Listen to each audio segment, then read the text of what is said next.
quemaduras se producen como resultado del contacto de distintos objetos con calor. Frecuentemente en el hogar estamos expuestos a estas lesiones cuando los tejidos de nuestro cuerpo entran en contacto con fuego, sólidos incandescentes, productos químicos, líquidos inflamables o calientes y electricidad.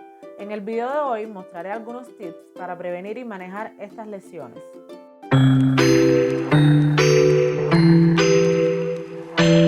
Para evitar dichos accidentes, cocina en las hornillas traseras y ubica los mangos de las sartenes de manera tal que no sobresalgan del fogón ni queden al alcance de los niños. No pongas exceso de contenidos en los recipientes para que evites derrames. Asegúrate que los mangos de los utensilios sean firmes. Guarda encendedores, fósforos y productos inflamables en un lugar seguro, pero no los guardes juntos. No dejes cigarros o velas encendidos durante la noche. Regula y verifica la temperatura del agua a la hora del baño. No pongas paños o telas cerca del fogón. Aleja a los niños de la cocina y objetos calientes o inflamables. Si calientas agua en la estufa, trasládala en un recipiente diferente al que utilizaste para calentarla, por ejemplo, un balde o cubo. Si estas precauciones no fueron suficientes para evitar las quemaduras, existen 4 pasos generales que debes seguir independientemente del origen de las mismas. Estos son: eliminar la causa, enfriar con agua, cubrir o tapar la zona lesionada y evacuar al herido a un centro médico. Primeramente, se debe alejar al individuo del foco térmico, ya sea apagar las llamas o retirar el producto químico de la piel. De este modo se disminuye la agresión térmica. Acto seguido, evalúa los signos vitales y busca otras lesiones que pongan en peligro la vida del herido. Posteriormente, aplica abundante agua fresca sobre la zona quemada. Si las quemaduras son extensas o el paciente presenta temblores, cúbrelo con una manta.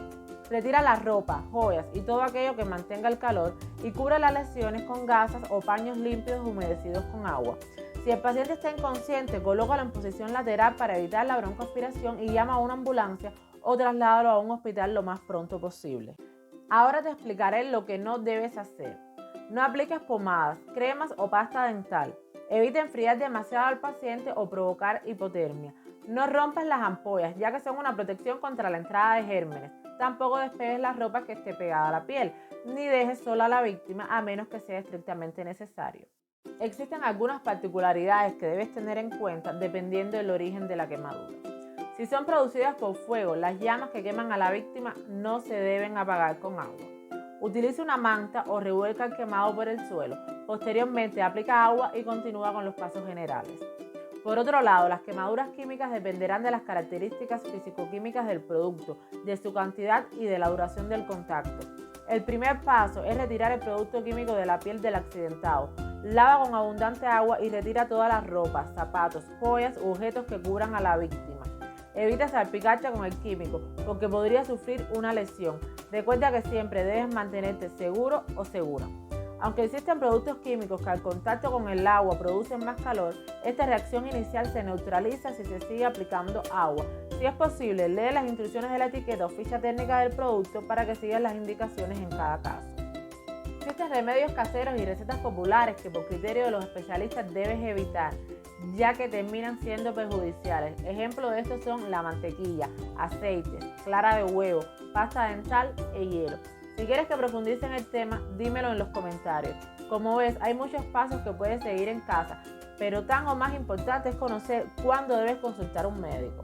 Busca ayuda profesional si la quemadura afecta un área de más de 3 pulgadas de diámetro, se localiza en la cara, las manos, los glúteos o el área de la ingle. Tiene mal olor, hay fiebre, la última vacuna contra el tétanos fue hace más de 5 años, la quemadura es eléctrica o hay indicios de que sea de tercer grado, ya sea piel cerosa y blanquecina, carbonización o textura levantada y correosa. Siempre que creas que lo amerite, no dudes en buscar asistencia médica. Contar con un botiquín de primeros auxilios te será de utilidad ante esta y otras situaciones. Si no tienes uno en casa y deseas crearlo, por aquí te dejo un video que te será de utilidad. Como siempre digo, si te gustó el contenido, dale like, suscríbete al canal y activa la campanita de notificaciones. Comenta si conoces otros tips que puedan ser de utilidad. Comparte el video con todas aquellas personas a quienes les puede interesar. De este modo la plataforma lo sigue recomendando e impulsa mi crecimiento dentro de la comunidad.